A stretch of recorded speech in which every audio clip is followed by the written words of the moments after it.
Shalom teacher, perkenalkan nama saya Rizky Tosana Delbertus dari kelas 9D. Pada hari ini, saya akan menjelaskan sedikit dari faktor produksi, distribusi, konsumsi, harga, dan pasar. Dan juga saya akan menjelaskan keterkaitan 5 faktor tersebut. Yang pertama adalah produksi. Produksi adalah kegiatan menciptakan atau menambah kegunaan suatu barang atau jasa sehingga lebih bermanfaat dalam memenuhi kebutuhan. Tujuan kegiatan produksi secara umum adalah memenuhi kebutuhan manusia untuk mencapai kemakmuran. Di sini juga ada faktor-faktor produksi. Yang pertama adalah faktor produksi alam. Faktor produksi alam adalah semua kekayaan alam yang dapat digunakan dalam proses produksi. Yang kedua adalah faktor produksi tenaga kerja atau labor. Adalah orang-orang yang secara langsung atau tidak secara langsung menjalankan kegiatan produksi. Yang ketiga adalah produksi modal. Yang faktor produksi modal adalah hasil produksi yang digunakan untuk menghasilkan barang atau jasa lain. Yang keempat, faktor produksi kewirausahaan.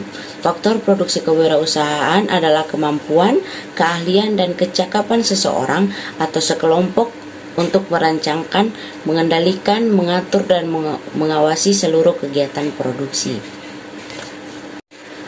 Yang kedua adalah faktor distribusi. Distribusi adalah kegiatan yang dilakukan oleh orang atau suatu badan untuk menyampaikan suatu barang atau jasa dari produsen ke konsumen yang membutuhkan. Distribusi menjadi faktor penting dari ketersediaan barang di berbagai daerah. Barang yang tidak tersedia atau sulit ditemukan di suatu daerah mengakibatkan harga barang menjadi naik. Distribusi antar daerah dapat terjadi bila terdapat faktor-faktor pendorong dan akan sulit terjadi bila terdapat faktor penghambatnya. Berikut faktor pendorong dan faktor penghambat distribusi antar daerah. Yang pertama adalah faktor pendorong distribusi antar daerah. Faktor pendorong distribusi antar daerah antara lain sebagai berikut. Yang pertama, ketersediaan pasokan barang. Yang kedua, alat angkut atau transportasi yang memadai. Yang ketiga, infrastruktur distribusi memadai seperti jalan raya. Yang keempat, biaya pengangkutan cukup murah. Di sini juga ada faktor penghambat distribusi antar daerah, yaitu yang pertama, terhambatnya pasokan barang. Yang kedua, faktor cuaca yang tidak mendukung. Yang ketiga, kurangnya armada pengangkut. Yang keempat, biaya pengangkutan yang tinggi. Dan yang kelima, kualitas infrastruktur distribusi kurang baik seperti jalan raya yang rusak atau tidak tersedia. Yang ketiga adalah konsumsi. Konsumsi adalah kegiatan yang bertujuan mengurangi atau menghabiskan guna suatu barang atau jasa dalam rangka pemenuhan kebutuhan. Faktor-faktor yang mempengaruhi kegiatan konsumsi, faktor tersebut terbagi atas faktor ekonomi dan non-ekonomi. Faktor ekonomi mencakup tingkat pendapatan seseorang, harga barang dan jasa, serta ketersediaan barang dan jasa.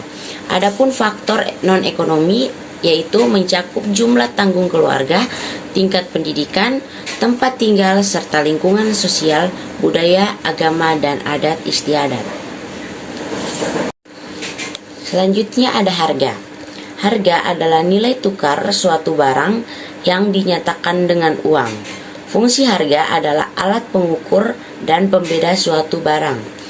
Di sini ada faktor penyebab perbedaan harga. Harga suatu barang di suatu daerah dan di daerah lain dapat berbeda. Faktor-faktor yang mengakibatkan antara lain sebagai berikut. Yang pertama, ada jarak distribusi. Salah satu faktor penting yang membedakan alat jarak ada pada produsen dan konsumen. Makin jauh jarak distribusi suatu barang, maka biaya yang dikeluarkan produsen makin besar. Produsen akan membebankan biaya tersebut pada harga barang. Akibatnya, harga suatu barang akan menjadi lebih mahal. Yang kedua adalah ketersediaan barang. Ketersediaan barang juga dapat membuat harga menjadi lebih mahal. Apabila suatu barang tersedia melimpah di suatu wilayah, harga barang tersebut cenderung murah. Namun apabila barang yang sama jarang atau tidak tersedia di wilayah lain, barang tersebut cenderung mahal. Yang ketiga adalah perbedaan kebutuhan. Kebutuhan konsumen yang berbeda akan membuat harga suatu barang juga berbeda. Apabila konsumen di wilayah A membutuhkan suatu barang, harga barang tersebut di wilayah A cenderung akan tinggi. Di sisi lain, konsumen di wilayah B tidak terlalu membutuhkan barang tersebut. Akibatnya, harga barang tersebut di wilayah B cenderung akan rendah. Yang keempat, persaingan. Tingkat persaingan produsen barang yang sama di wilayah dapat menentukan harga barang. Apabila persaingan produsen tinggi di wilayah A, produsen cenderung bersaing menentukan harga sehingga harga barang cenderung rendah. Di sisi lain, apabila persaingan produsen rendah di wilayah B, produsen dapat lebih mudah menentukan harga sehingga harga barang cenderung tinggi. Yang terakhir adalah pasar. Kamu telah mempelajari tentang pasar, kan? Pasar dalam arti sempit atau pengertian sehari-hari adalah tempat dilakukannya kegiatan jual beli berbagai macam barang dan jasa untuk keperluan sehari-hari.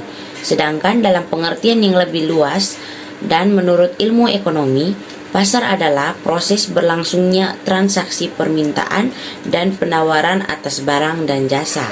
Pasar memiliki 3 fungsi, yaitu fungsi distribusi, fungsi pembentuk harga, dan fungsi promosi. Sebagai sarana distribusi, pasar berfungsi memperlancar proses penyaluran barang atau jasa dari produsen dan ke konsumen. Sebagai sarana pembentuk harga, pasar berfungsi membentuk kesepakatan harga antara penjual dan pembeli. Sebagai sarana promosi, pasar berfungsi sebagai tempat memperkenalkan dan menginformasikan suatu barang atau jasa. Pasar dapat dibedakan berdasarkan wujud pasar, jenis pasar atau barang yang dijual, luas jangkauan atau distribusi, waktu penyelenggaraan, jumlah penjual dan pembeli, serta organisasi penyelenggaraan. Jadi setelah ini saya akan menjelaskan atau saya akan memberitahu sedikit dari faktor-faktor ini. Jadi faktor-faktor ini itu berkaitan. Barang dan jasa yang dihasilkan oleh proses produksi akan disalurkan dan dipasarkan dalam proses distribusi untuk kemudian digunakan dalam proses konsumsi. Kegiatan-kegiatan ini ada dalam proses ekonomi. Sekian dari penjelasan saya hari ini, semoga bermanfaat. Terima kasih, shalom.